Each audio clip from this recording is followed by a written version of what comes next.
Hoy culminamos, hermanos, este tema de la pasión de Cristo y vamos a considerar ese paso del estado de humillación al estado de gloria. El estado de la humillación de Cristo al estado de gloria.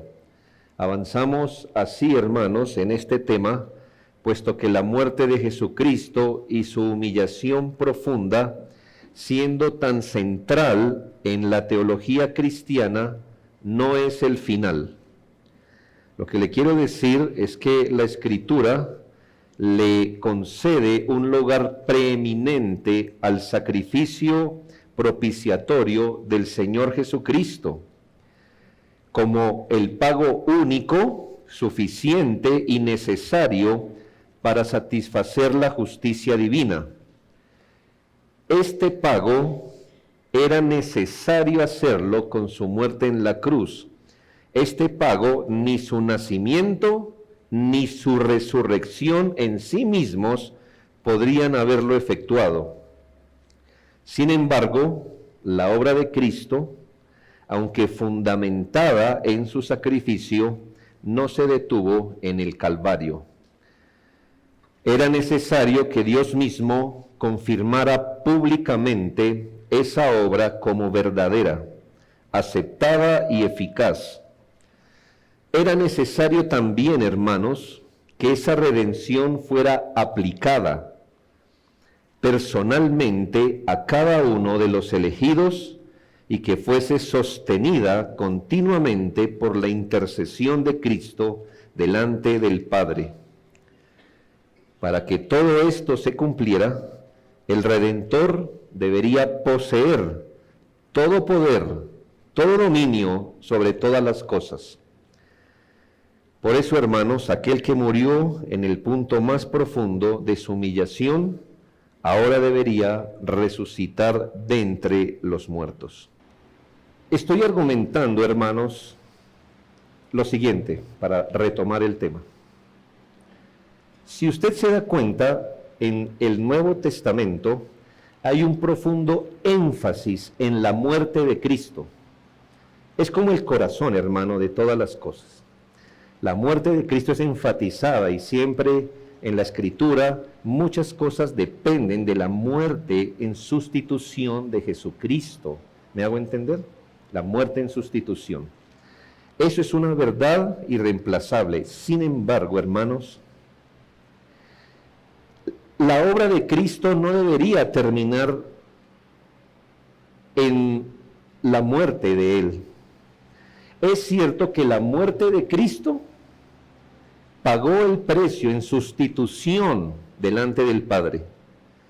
Esa obra de la muerte fue la obra que ganó para nosotros la redención. Nosotros no somos redimidos por el nacimiento de Cristo. Nosotros no somos redimidos por la vida de Jesucristo. No somos redimidos por la resurrección de Cristo. En sí mismos, somos redimidos por la muerte de Cristo. Pero hermanos, después de ganar la redención, la obra de redención no culmina allí. Había un conjunto de obras que todavía faltaban por hacer, como cuáles, las que le nombré. Por ejemplo, la redención de Cristo debería ser confirmada por Dios. Hermanos, morir y decir que yo voy a morir, y yo antes de morir puedo decir, esta muerte va a ser no sé qué cosas para ustedes, y yo me muero. ¿Quién comprueba que lo que dije es verdad? ¿Cómo se ratifica que eso es verdad? La muerte de Cristo debía ser ratificada públicamente. También la obra de Cristo debería ser aplicada personalmente a los elegidos. Obras como la intercesión de Cristo son posibles solo si Él hubiera resucitado. Si no hubiera resurrección, hermanos, estas obras no se hubieran realizado. Así que permítame esta mañana empezar hablando de la resurrección, porque en la resurrección el padre declaró públicamente la complacencia en su Hijo, afirmó, el Hijo inaugura su estado de gloria con la resurrección, desatando todos los acontecimientos que aseguran para siempre la obra de redención de los elegidos. Así que miremos primero el antecedente. Es una historia que la mayoría de nosotros conoce, pero la Escritura dice que es necesario que estas cosas se repitan una y otra vez, y no sé a usted, pero a mí me gusta que me cuenten las buenas historias siempre, ¿cierto? Siempre, las buenas historias, así yo me las sepa. Los judíos, hermanos, temerosos, recuerdo que dejamos a nuestro Señor en el sepulcro. Los judíos, temerosos de que algo frustrara su plan, hicieron todo cuanto estuvo en su poder para asegurar que el Señor permaneciera en la tumba. Movidos por la incredulidad y el temor, procuraron sellar la obra de su propia malicia. En Mateo 27, del 62 al 66, nos relata cómo los principales sacerdotes presionaron a Pilato. O sea, el asunto de su odio no se acabó allí. Presionaron a Pilato para asegurar el sepulcro, además de la gran piedra mencionada en Marcos 16:4, dice la Biblia, fueron y aseguraron el sepulcro, sellando la piedra y poniendo una guardia. Hermanos, estaba muerto, ¿ya? Ruedan una enorme piedra en la tumba, le ponen un sello real, un sello oficial. Eso es más sagrado que el sellamiento de un establecimiento, ¿no? Ya he visto, unos papeles sellados, eso no se puede abrir, sino con una orden judicial. Bueno, un sello, y además de eso ponen una guardia, un grupo de soldados armados para custodiar la tumba. Ellos sabían que el Señor había dicho que resucitaría al tercer día y querían impedir cualquier intento de sus discípulos por robar el cuerpo y luego proclamar un falso cumplimiento. Así que pretendían sellar la tumba del autor de la vida sin saber que al hacerlo estaban cumpliendo exactamente los designios del Señor. Sin embargo, los mismos guardias puestos para impedir su resurrección se convirtieron en los primeros que proclamaron la resurrección del Señor. ¿Nota cómo el Señor hace sus cosas? Los que estaban puestos para impedir que resucitara se convirtieron en los primeros evangelistas, es lo que le quiero decir. No era su intención, pero eso exactamente fue lo que resultaron haciendo. En Mateo 28, 2 al 4, relata que un gran terremoto sacudió la tierra y un ángel del Señor descendió y removió la piedra, sentándose sobre ella con resplandor celestial. Y de miedo, dice la Biblia, y de miedo de él, los guardas temblaron y se quedaron como muertos. Atónitos, los soldados huyeron a la ciudad, porque les recuerdo que el sepulcro estaba al lado del Gólgota y eso estaba fuera de la ciudad. Así que los soldados huyeron de la ciudad y dieron el informe a los principales sacerdotes. ¿Por qué no dieron el informe a su guarnición militar? Porque junto con la orden los hubieran asesinado en ese momento. Solo había una manera de resolver en los soldados romanos una falta de ese tipo, y era morir. Le tengo una prueba bíblica. ¿Recuerda la cárcel de Filipo, donde estaba Pablo y Silas? Hubo un terremoto, las puertas se abrieron. Cuando el guardia no vio a nadie, ¿qué iba a hacer él? A matarse. Él dijo, yo prefiero matarme a que me quiten a mí la cabeza. Porque él sabía, hermano, que no había otra manera de resolver, dejar ir a unos presos. Los ponen ahí para guardar un muerto. Y ahora dicen, se fue, un ángel vino y cosas así. Así que, hermanos, ellos prefieren ir dar el reporte a los judíos, a los principales sacerdotes, quienes recurrieron a la corrupción. ¿Qué nuevo es esto? Mateo 28, 12 y 13. Los líderes religiosos dieron mucho dinero a los soldados, diciendo: decid vosotros, sus discípulos vinieron de noche y lo hurtaron, estando nosotros dormidos. Así que los sobornan para que den un mal reporte. Y este dicho se difundió entre el pueblo, intentando negar el hecho más glorioso de la historia. Perdón, hermanos, un momento. ¿Qué era una guardia romana? ¿Qué habían hecho hace 2 días, hermanos? Una guardia disciplinada, armada,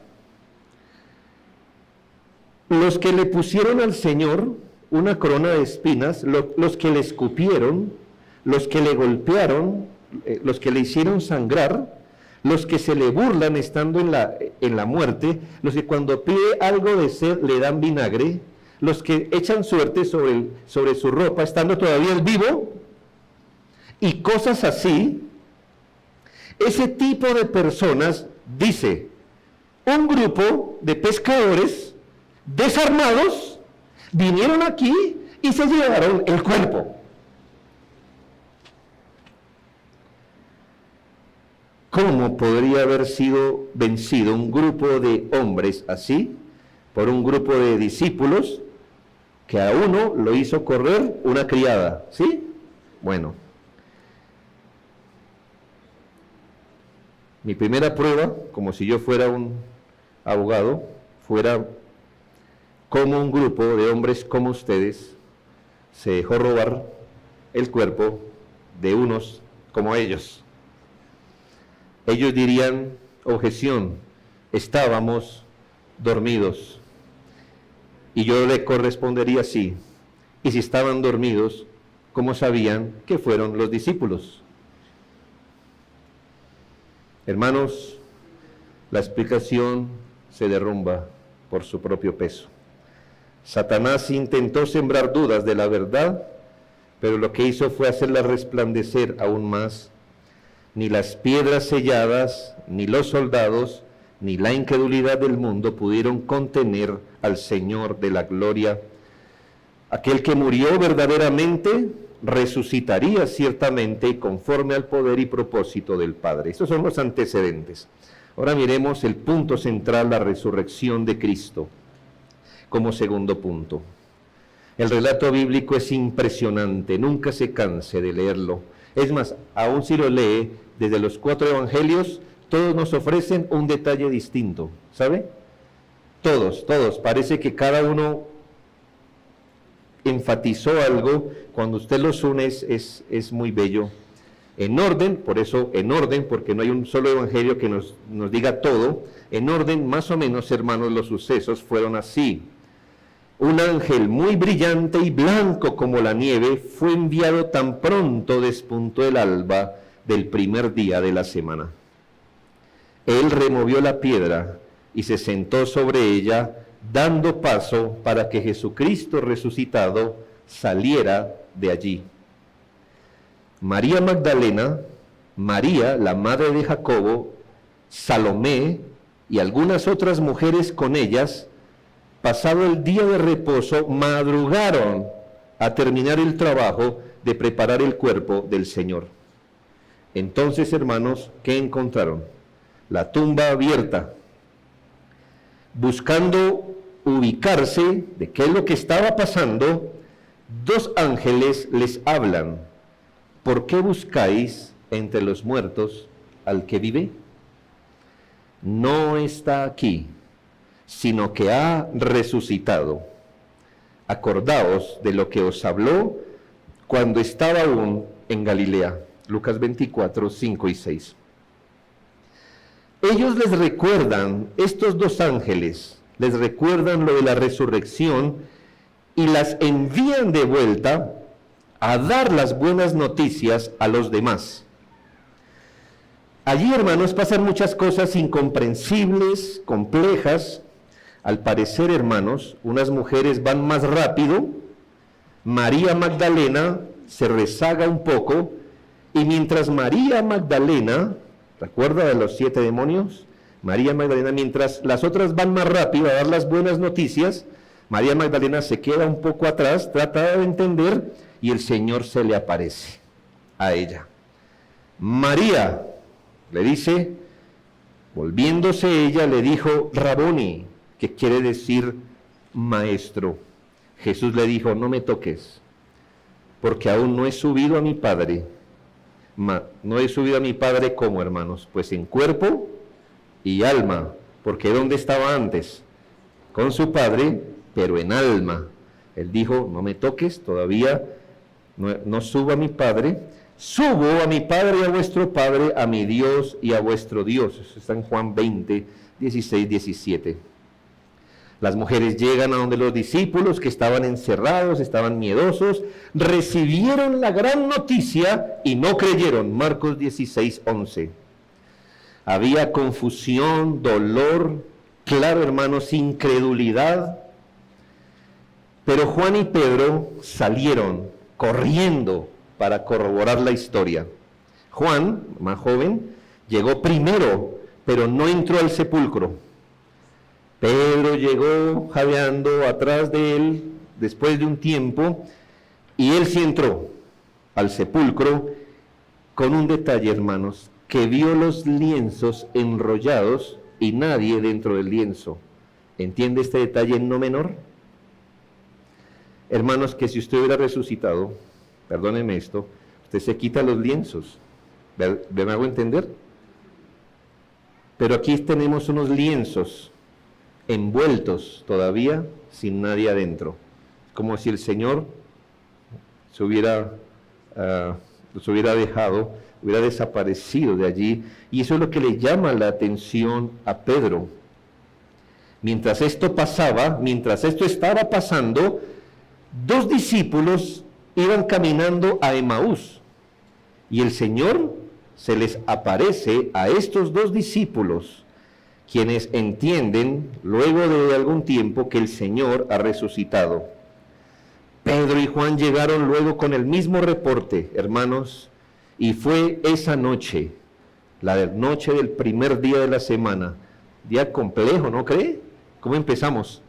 Ángeles, madrugados, mujeres, gente corriendo, cosas así.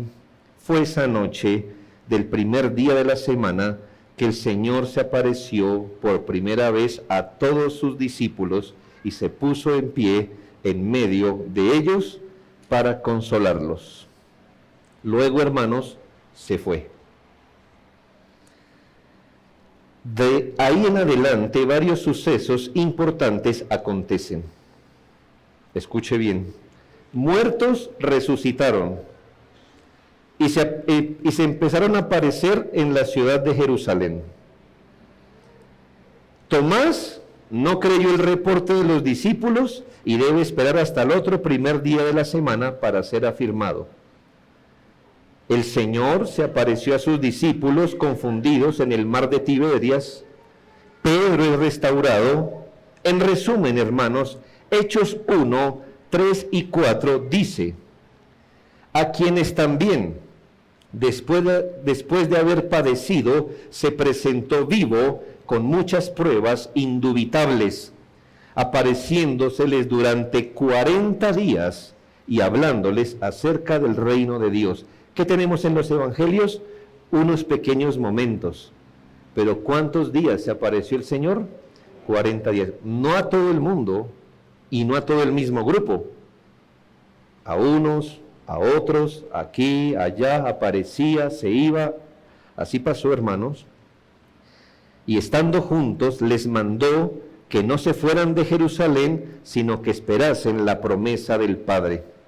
Pablo lo resume así en 1 Corintios 15, 3 al 6, que leímos, que Cristo murió por nuestros pecados conforme a las Escrituras, y que fue sepultado y que resucitó al tercer día conforme a las Escrituras, y que apareció a Cefas. ¿Quién es Cefas? Pedro. Y después a los 12, después apareció a más de 500 hermanos a la vez. de los cuales muchos viven y otros ya hoy están muertos, hoy ya duermen. Hermanos, esto quita, de alguna manera, la idea de que hubo una visión, que hubo una especie de impacto colectivo donde todos vieron lo mismo. Hermanos, 500 personas, 500 personas. El Señor se apareció así, de esta manera. La tumba vacía, testigos, apariciones. Las Escrituras convergen en un solo testimonio irrefutable. El Señor resucitó. El Hijo de Dios, humillado hasta lo sumo, ahora fue exaltado a gloria inefable, y su resurrección es la piedra angular de nuestra fe y la garantía de nuestra vida eterna. Habiendo visto esto, hermanos, déjeme pasar a un tercer punto llamado la comisión de la Iglesia, porque, hermanos, hemos considerado los hechos históricos fundamentales de la resurrección. Hemos tratado casi cada sermón de decir cuán importante es creer que esto ocurrió en la historia de verdad. Incluso, hermanos, la resurrección, siendo un hecho histórico, como lo creemos, debe ser siempre considerado y defendido por nosotros como un hecho histórico.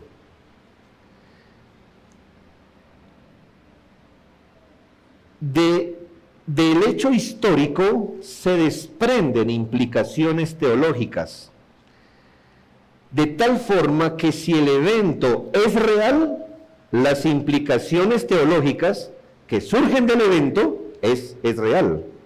Pero si el evento no fue real, las implicaciones teológicas no son reales.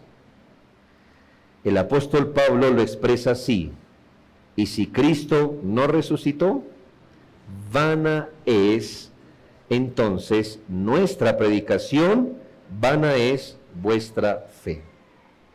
Por eso, hermanos, la Escritura no deja margen de duda. Cristo resucitó verdaderamente, y con ello su resurrección se convierte en el fundamento de toda la fe, adoración y misión evangelística de la Iglesia. Usted debe estar muy apercibido, hermanos, con hoy en día se escucha tanto por los teléfonos y cosas así. Y hay muchos que tranquilamente le hablarían a usted de la resurrección de Cristo, sin que eso signifique que creen en la resurrección histórica de Cristo. ¿Ya? Cuidado con eso. Sobre todo en Semana Santa, eso, sobre todo los nuevos predicadores y de tendencia romana, aunque también hay muchos evangélicos hoy predicando eso. Es decir, no basta con que usted le pregunte, ¿usted cree en la resurrección de Cristo? Porque ellos dirían, sí creo. Por ahí hay un hombre desvergonzado que escribió un libro llamado, y Señor perdóneme, pero es una ilustración, El man está vivo. ¿Ya? Defiende la resurrección de Cristo, pero entendida como, escuche bien, que el hecho histórico no es real, sino es una manera en la que Cristo hoy vive. Entonces lo explican así: Cristo está vivo, claro, en el corazón de los discípulos. ¿Ya? ¿Sí nota el lenguaje?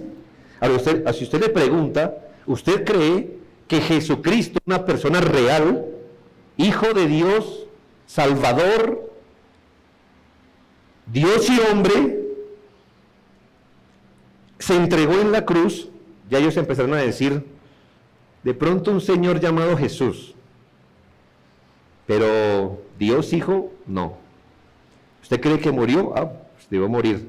¿Y usted cree que resucitó en cuerpo y alma? ¿Y que en cuerpo y alma ascendió al cielo? ¿Y que en cuerpo y alma se apareció? Ellos le dirán, no. Mire, la Biblia es una manera, usted hay que saberlo entender. Hay que saberlo entender, es como que el Señor está vivo en el recuerdo de nosotros. El Señor está vivo en la devoción de nosotros. Es una forma de decir, Cristo no resucitó. Y si Cristo no resucitó, nuestra fe no está más viva. Nuestra fe es vana. Para nosotros es muy importante, hermanos, reconocer. Deme las pruebas de la resurrección. Bueno, ahí dice que hay 500 hombres que fueron testigos, ¿no? Con 2 o 3 testigos consta toda palabra. Aquí hay más de 2 o 3 testigos. Pero le tengo una prueba, llamémosle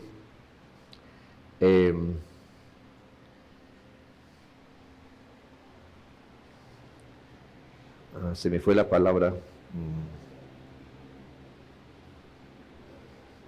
Bueno, le tengo una prueba.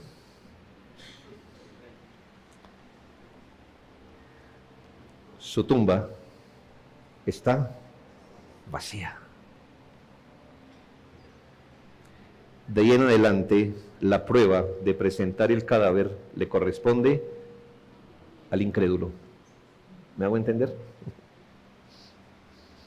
¿Cómo le voy a demostrar lo que no está en la tumba? ¿Me hago entender? Compruébeme que resucitó, pues la tumba está vacía.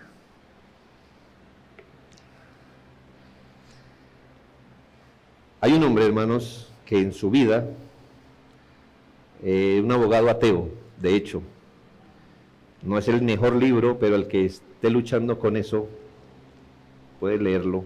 Un abogado ateo, hermanos, que dijo, además muy inteligente, la verdad, dijo, como si nadie lo hubiera intentado en la historia, voy a comprobar que todo esto de Jesucristo y sobre todo tenía conflicto con la resurrección de Cristo, es una mentira. Voy a usar mis conocimientos como un abogado, como traer al estrado, al Señor, los testigos, voy a comprobar. Bueno, ese hombre ya lleva como 40 años siendo un predicador del Evangelio. Objetivamente, razonablemente, no hay manera, hermano, de decir Cristo no resucitó. No fue un suceso simbólico, ni un mito inspirador. Es el punto de partida de un nuevo orden redentor que Cristo mismo estableció en su poder y gloria. Miremos unos puntos, hermanos. Primero, la resurrección inaugura la adoración plena de Cristo. Hermanos, Cristo fue adorado cuando estaba en la tierra, es cierto, tímidamente por los discípulos, de vez en cuando. Pero después de resucitar, hermanos, el Señor recibe abiertamente la adoración, y no de unos pocos, sino de sus discípulos. Mateo 28, 17 relata, y cuando le vieron, le adoraron. Incluso, lamentablemente, dice que algunos dudaban, incluso frente a la evidencia del Señor resucitado. Él reprende la incredulidad de ellos, Marcos 16, 14, afirmándoles que es necesario creer en el Cristo resucitado para la verdadera adoración. Pero el punto es este, hermanos, desde ese momento de la resurrección, la iglesia aprende a postrarse ante Cristo como Dios verdadero, Señor y Salvador. Esta adoración al Cristo resucitado se extendería a toda la tierra, como lo declara Apocalipsis 5:13, y a todo lo creado que está en el cielo y sobre la tierra, y debajo de la tierra y en el mar, oí decir al que está, escuche, la adoración universal de Cristo, ¿cómo empieza, hermanos? No el que estuvo, ni al que estará, sino el que está sentado en el trono, y al Cordero sea alabanza, honra, gloria y el poder de los siglos. Hermanos, una reunión como la que tenemos hoy tiene sentido. ¿Por qué? Porque Él está vivo. Dios vive y Cristo vive, hermanos. Nosotros no estamos adorando la memoria de un mártir. Estamos adorando a un Cristo vivo. No lo vemos, porque está aquí por su Espíritu. Pero nosotros no adoramos la memoria de una persona que hizo cosas buenas. Él resucitó y la adoración del nuevo pacto tiene sentido porque Él vive. Una adoración, hermanos, que rompió los muros de Jerusalén, Judea, Samaria, se extendió hasta lo último de la tierra. La resurrección de Cristo convoca a toda criatura a rendirle adoración. Cristo resucitado es el objeto central del culto cristiano. El objeto central del culto cristiano. No hay resurrección, no hay culto cristiano. No la hay. Segundo, la resurrección confiere autoridad a la iglesia. El segundo aspecto que observamos es que la resurrección introduce el preludio de la comisión evangelística. Días antes, el Señor había entregado a sus discípulos el simbolismo de las llaves del reino, estableciendo la autoridad espiritual que ejercerían bajo la dirección del Espíritu Santo. En Juan 20, 21 y 23 dice: Jesús les dijo otra vez: paz a vosotros. Como me envió el Padre, así también yo os envío. Y habiendo dicho esto, sopló y les dijo: recibid el Espíritu Santo. Aquí va a entregar las llaves. A quien remitiereis los pecados, les son remitidos, y a quienes se los retuviereis, les son retenidos. Aquí Cristo fundamenta en el Espíritu Santo la misión evangelística de la iglesia y el ejercicio de la disciplina eclesiástica, señalando que la iglesia, mediante la predicación del evangelio, dispensa o retiene el llamado al perdón de pecados conforme a la respuesta del corazón humano. No es autoridad humana, sino derivada del mismo Redentor. Entonces, la resurrección de Cristo estableció adoración universal cristiana. Segundo, la resurrección de Cristo empezó a ser el preludio de la comisión evangelística. Y tercero, la resurrección fundamenta la misión evangelística universal. Y esto tiene sentido, es solo después de la resurrección. ¿Qué dijo el Señor en Mateo 28, 18 al 20?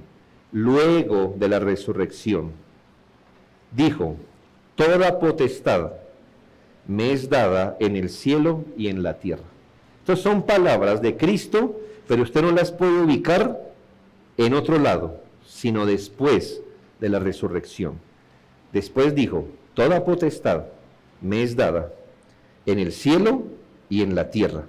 Por tanto, piense esto, hermanos: ya que tengo toda la autoridad en el cielo y en la tierra, como el Señor resucitado, por eso vayan y hagan discípulos a todas las naciones, bautizándolos en el nombre del Padre y del Hijo y del Espíritu Santo. Aquí una inserción de otro evangelio: el que creyere y fuere bautizado será salvo, mas el que no creyere será condenado. Enseñándoles que guarden todas las cosas que os he mandado, y he aquí, yo estoy con vosotros, escuche, como a Cristo resucitado, estoy con vosotros todos los días y hasta el fin del mundo. Pero no lo saque de contexto.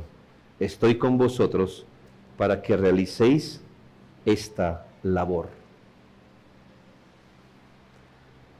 Tengo toda autoridad. Hagan discípulos, porque estoy con ustedes para que ustedes, en mi poder, hagan discípulos. Hermanos, esto da una perspectiva enorme y gloriosa al evangelismo tan temido y tan miedoso que nos pone esto, ¿no cree? Porque para cada uno de nosotros es difícil, lo aceptamos, hermanos, lo aceptamos. No saber qué decir, no saber cómo decirlo, no saber si la persona nos recibirá el mensaje o nos rechazará y cosas así. Pero piense esto, el Señor se esperó a resucitar para decir, es que el evangelismo es mi proyecto redentor después que resucité. Y he querido contar con ustedes, pero no con ustedes solos. Yo estaré con ustedes cuando ustedes vayan y hagan discípulos. Yo voy a estar con ustedes. Así que, hermano, piense esto, nuestros trabajos evangelísticos no se miden en su poder si tenemos muchos o pocos resultados. Nuestras labores evangelísticas están medidas en cuanto al poder del Señor.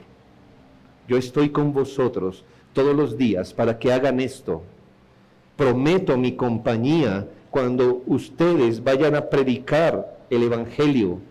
Les prometo que estaré allí cuando abran su boca para anunciar que yo soy el Salvador. Estaré allí cuando hagan discípulos. Estaré allí cuando los bauticen de acuerdo al mandamiento. Yo estaré allí. Esto debería movernos, hermanos, a ser más agresivos. Entiéndame la palabra. Un evangelismo agresivo.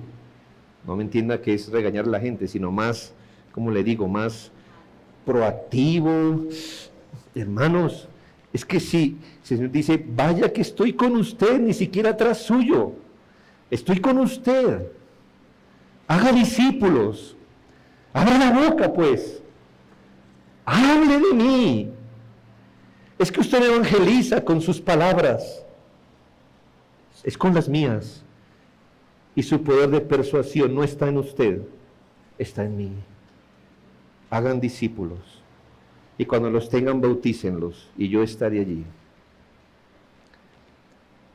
Lucas añade, así fue necesario que el Cristo padeciese y resucitase de los muertos al tercer día y que se predicase en su nombre el arrepentimiento y perdón de pecados en todas las naciones, comenzando desde Jerusalén, y vosotros sois testigos de todas estas cosas.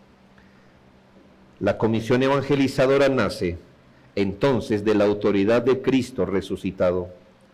Así como, hermanos, el culto tiene sentido porque Él está vivo, el evangelismo tiene sentido por la misma razón, porque Él está vivo. No consiste solo en predicar, sino en hacer discípulos, bautizarlos, congregarlos para enseñarles todo lo que Él mandó. Esta es la verdadera expansión del reino. Hombres y mujeres redimidos, viviendo bajo la enseñanza y señorío de Cristo.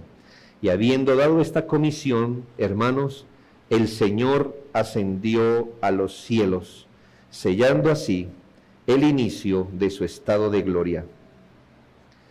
La iglesia quedó investida con su autoridad, acompañada con una promesa, y aquí yo estoy con vosotros todos los días, y luego dio el Espíritu Santo unos días después.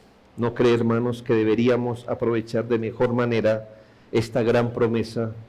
Yo estoy con vosotros para hacer esta misión evangelística.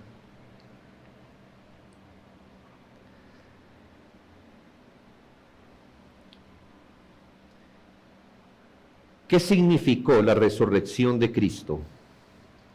Bueno, la resurrección de Cristo fue la gran declaración del Padre Celestial de que el último enemigo había sido destruido, la pena del pecado completamente pagada y la condición sobre la cual se prometió la vida plenamente cumplida. En ese glorioso amanecer, hermanos, el Padre proclamó públicamente que quedó satisfecho en su justicia, que el pecado quedó expiado y la muerte vencida. Además de su significado legal ante Dios, la resurrección tiene un sentido representativo y simbólico, porque en la resurrección se muestra lo que ha de suceder con todos los miembros del cuerpo místico de Cristo en sus dimensiones inseparables. Es decir, moriremos, esperaremos, resucitaremos al final. Así lo enseña el apóstol, porque somos sepultados juntamente con él para muerte por el bautismo, a fin de que como Cristo resucitó de los muertos por la gloria del Padre, así también nosotros andemos en vida nueva. Es decir, ya que él resucitó, ahora nosotros podemos andar en vida nueva, pero no termina ahí, porque si fuimos plantados juntamente con él en la semejanza de su muerte, también lo seremos en la de su resurrección. Piense esto. En la resurrección de Cristo es como si el Padre dijera notificado, es decir, lo que uno hace en una notaría, autenticado, piedra angular de toda verdad cristiana. En ella se sostiene o se caen todas las palabras del Señor. Si el Señor no resucitó, nada de ahí en adelante es cierto. La resurrección garantiza la vida del pueblo de Dios.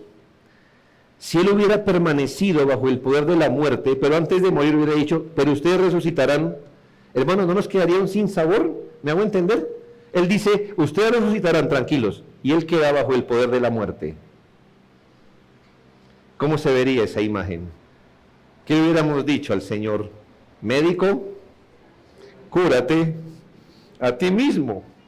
Nos prometes vida y tú quedas bajo el poder de la muerte. No es posible, hermanos. Jesús mismo hizo depender nuestra vida. ¿Recuerda ese texto? Porque yo vivo, vosotros también viviréis. Juan 14, 19. Él es la vid y nosotros los pámpanos. ¿Por qué hoy tenemos vida? Porque la vid está viva. Si Él estuviera muerto, nosotros que somos los pámpanos, ¿qué estaríamos? Muertos, hermanos. Pero piensen esto que dijo el apóstol en 1 Corintios 15, 19, pero lo quiero leer en otro orden. Si solamente esperamos en Cristo en esta vida, somos los más dignos de conmiseración de todos los hombres. Piense este argumento. Hermanos, si usted ha creído en Cristo para salvación, y eso solo abarca esta vida, no somos distintos a cualquier otra creencia de alguien que se empecina en seguir a su propio Dios, y cuando muere, muere todo para él, muere su fe. ¿Sabe, hermano? Con nosotros no es así. Nosotros seguimos a un Cristo vivo. Y cuando muramos, ahí empieza, en realidad, nuestra vida con Él. Pero además considere esto, hermanos, la resurrección de Cristo da sentido a toda entrega cristiana. Lo que le quiero decir, hermanos, es que si Cristo no resucitó, nada tiene valor. Yo le pregunto como cristiano, ¿por qué nos sacrificaríamos por la causa de Cristo? Si al final todos morimos y todo queda en la tumba, entonces ¿por qué hacemos tantos sacrificios? ¿Por qué, queridos hermanos que atienden los discipulados? ¿Por qué razón, hermanos, ustedes interrumpen toda una semana, se trasnochan, preparar una clase de 25 minutos para darla y tienen que desplazarse bajo la lluvia, quizás recoger a los jovencitos, a los muchachos, traerlos allí, invertir dinero para que ellos le pongan atención, coman un refrigerio? Si cuando usted muera y ellos mueran, todo queda ahí.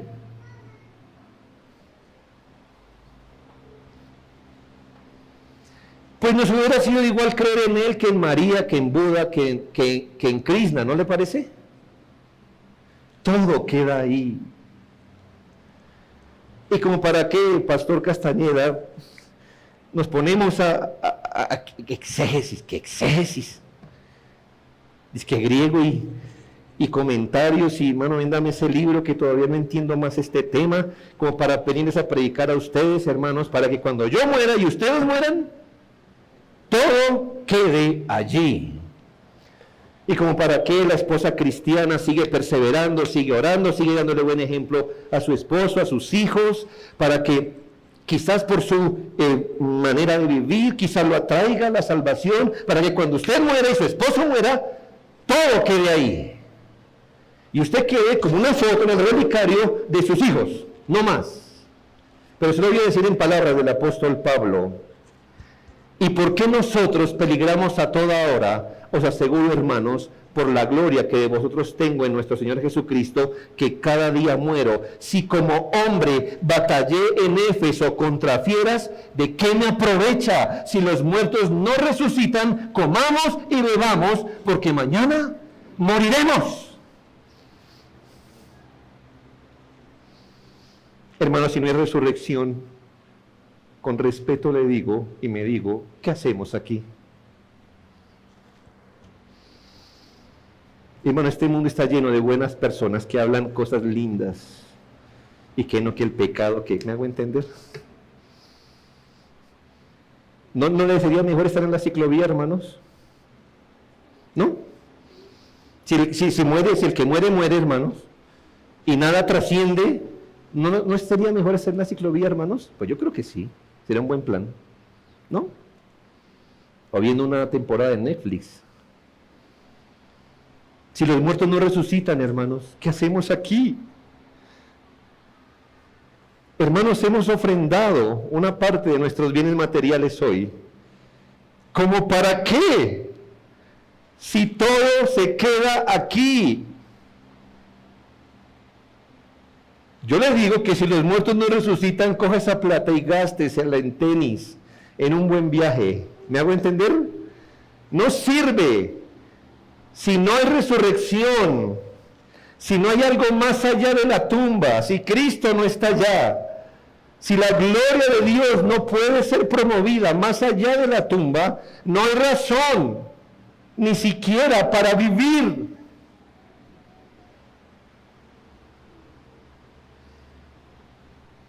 ¿Por qué todavía nos levantamos? ¿Por qué todavía luchamos? ¿Por qué todavía perseveramos? ¿Por qué, en palabras de Pablo, por qué morimos cada día? Porque Cristo vive y porque hay resurrección y nos espera una herencia gloriosa e incorruptible. La resurrección no es un apéndice del Evangelio, es la culminación gloriosa de todas las cosas. No quisiera terminar sin decir, hermanos, el Señor resucitó y fue ascendido al cielo. ¿Sabe, hermanos? Solo como un dato, disculpen, hermanos, mis palabras hoy me abandonaron. Semántico. Cuando irse en cuerpo y alma al cielo, se habla de Cristo, se le llama ascensión. Ascensión. Cuando lo mismo se le aplica a María, se llama asunción, ¿ya? Una letra. Bueno, eso no nos involucra mucho, pero en las teologías se hace una diferencia. Ascensión, cuando Cristo ascendió, y asunción, por eso la fiesta católica del Día de las Velas, ¿verdad? Bueno, esa no es de la Asunción, ¿verdad? No, es otra. Creo que es en marzo, que sacan unas banderas blancas, ¿verdad? Para las Asun, con U. Bueno, ¿por qué Cristo ascendió, hermanos? Bueno, tenía que resucitar, ¿verdad? Cuerpo y alma, y ascendió al cielo. ¿Se ha preguntado por qué? Bueno, hermanos, el plan de Dios es este. Uno, porque a menos que Él ascendiera de donde vino, no hubiera enviado el Espíritu Santo. Eso dice Lucas 24:49. He aquí yo enviaré la promesa de mi Padre sobre nosotros, Pero quedaos vosotros en la ciudad de Jerusalén hasta que seáis investidos del poder de lo alto. En Juan 16:7 el Señor había dicho, si no me fuese, el Consolador no vendría a vosotros, mas si me voy, os lo enviaré. Note, hermanos, ¿era necesario que Cristo muriera? Sí. ¿Y resucitara? También. ¿Pero qué más? Que ascendiera. Porque, perdónenme esta palabra, hermanos, porque desde el despacho celestial, como quien tiene autoridad sobre cielo y tierra, de allí iba a enviar el Espíritu Santo. Ascender era necesario para que el Espíritu Santo nos fuera dado. El Espíritu Santo, hermano, es el Espíritu de Cristo entre nosotros. De manera, hermanos, que venido el Espíritu Santo, tenemos dones, tenemos esperanza, tenemos fe, tenemos perseverancia, gracias a Cristo. Dice el evangelista Marcos en Marcos 16:9, y el Señor después que les habló fue recibido en el cielo y se sentó a la diestra de Dios. Pues hermanos, estamos evidentemente ante una figura, ante una manera de decir algo. Creemos que el Señor está en cuerpo y alma y lo estará para siempre, ¿ya? Pero ¿qué es sentarse a la derecha de Dios, en este caso del Rey? Es una figura, hermanos, de suprema realeza y autoridad, es lo que está diciendo. Hermanos, cuando Cristo resucitó, volvió a su morada, recuerde lo que Él dijo, salí del Padre y he venido al mundo. Otra vez dejo al mundo y voy al Padre. Cuando Cristo ascendió, no solo ascendió para enviar el Espíritu, sino también para cumplir sus funciones sumo sacerdotales. Es decir, que Él está en el cielo con toda autoridad sobre cielo y tierra para interceder por su pueblo. Hebreos 9:24, porque no entró Cristo en el santuario hecho de mano, figura del verdadero, sino en el cielo mismo para presentarse ahora por nosotros ante Dios. Así que, hermanos, Él es sumo sacerdote porque resucitó y ascendió. ¿Sabe, hermano? ¿A alguno de ustedes le gustaría tener la mejor palanca que tiene al lado del hombre más influyente? Claro, hermanos. Los creyentes tenemos a Cristo sentado a la derecha de Dios. ¿Sabe quién representa nuestra causa como cristianos, hermano? Cristo. Y Cristo le habla al oído derecho de Dios. ¿Le da esperanza a eso, hermano? Que no hay cosa, hermanos, que los creyentes vivamos, no hay demandas que tengamos que Cristo no conozca. Por consiguiente, no hay nada que el Padre no conozca de nosotros. Él fue a interceder por nosotros. Ahora, si Él intercediera desde la tierra, yo también todavía estaría muy tranquilo, hermanos, ¿no cree? Y si Él estuviera entre un punto intermedio, entre el Padre y nosotros intercediendo, yo estaría dichoso y usted también. Pero el que intercede por nosotros está sentado al lado de Dios. Además fue, hermanos, para aplicar la redención, y eso significa que desde el cielo, hermanos, en un trabajo coordinado con el Padre y con el Espíritu Santo, el Hijo sigue buscando al pecador que quiere salvar y allí envía el Espíritu Santo. Es un misterio, hermanos, cómo hace esto. Pero desde un radar celestial, cuando Dios quiere, pone la mirada sobre un elegido y le dice al Espíritu de Dios, estoy tratando de hacerlo más fácil, ¿no? Ahora es tiempo de regenerar a este individuo, ve a él. ¿Y qué hace el Espíritu de Dios? Pues en coordinación con el plan se va, hermano, y no interesa dónde está el pecador. No interesa, hermano, si está detrás de un muro, no interesa si está abajo del mar, escondido en su maraña de pecado. No importa dónde esté, donde está el Espíritu Santo, lo traerá a Cristo. Eso está haciendo Cristo desde el cielo. Pero no olvide, hermano, que Cristo ascendió para preparar lugar para los suyos. ¡Qué privilegio! ¿Le gustaría esta palabra? Que yo le dijera, hermano, es que compré una finca y le he preparado una habitación para usted. ¿Qué le parece, hermano? ¿Cierto? Me dio buena cara, ¿verdad? Eso. Se reiría y usted dijera, pastor, a mí, ¿verdad? No. Si usted me preparara una, yo le diría, hermano, ¿y para mí? ¿Por qué, hermano? ¡Qué privilegio! Pues muchas gracias, ¿verdad? Voy pues a preparar lugar para vosotros.